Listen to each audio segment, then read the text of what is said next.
আম্মা জান আয়েশা রাদিয়াল্লাহু তাআলা আনহার সাথে বিষ্ণু ইসা ইসলামের ঝগড়া হতো মাঝে মাঝে। একবার ঝগড়া হলো, বিষ্ণু ইসা ইসলাম রাগ, আম্মা জান আয়েশাও রাগ। বিষ্ণু বললেন, আয়েশা ঝগড়া করে আর কতক্ষণ থাকবো, আসো মিটমাট করি। আয়েশা রাদিয়াল্লাহু বলেন, ঠিক আছে মিটমাট করুন। তো বিষ্ণু ইসা ইসলাম বলেন, মিটমাটের জন্য কারে ডাকবো? ওমরে ডাকি। কয় না, ওমর অনেক রাগে, আমার ডর লাগে। কয় তাহলে তোমার আব্বারে ডাকি। কয় ডাকেন। ডেকে নিয়ে আসা হলো।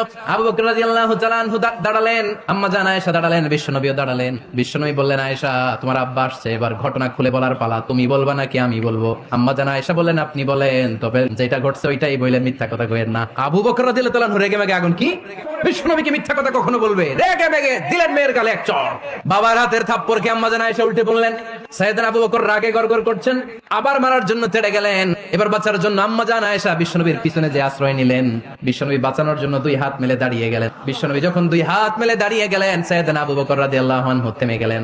সাইয়েদনা আবু বকর রাদিয়াল্লাহু তাআলা আনহু ঘর থেকে বের হয়ে বারান্দায় দাঁড়ালেন। এবার বিশ্বনবী আম্মা জান আয়েশার কাছে যেয়ে বলেন, ইয়া আয়েশা, তুমি দেখছো কেমনে বাঁচাইলাম?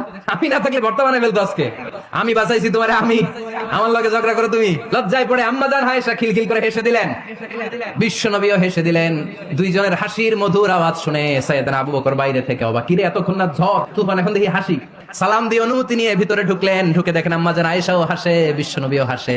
এবার সাইয়েদনা আবু বকর রাদিয়াল্লাহু তাআলা আনহু বললেন, ইয়া রাসূলুল্লাহ, দুইজন যুদ্ধ লাগলে মীমাংসার জন্য যেমনি আমারে ডাকেন, এরকম হাসি আর আনন্দের মুহূর্তেও আমারে একটু ডাকেন। বিশ্বনবী একবার আসরের নামাজের সেজদা লম্বা করে দিলেন। সাহাবারা বললেন, নবী নামাজের পরে ধরলেন, অসুস্থ হয়ে গেলেন নাকি?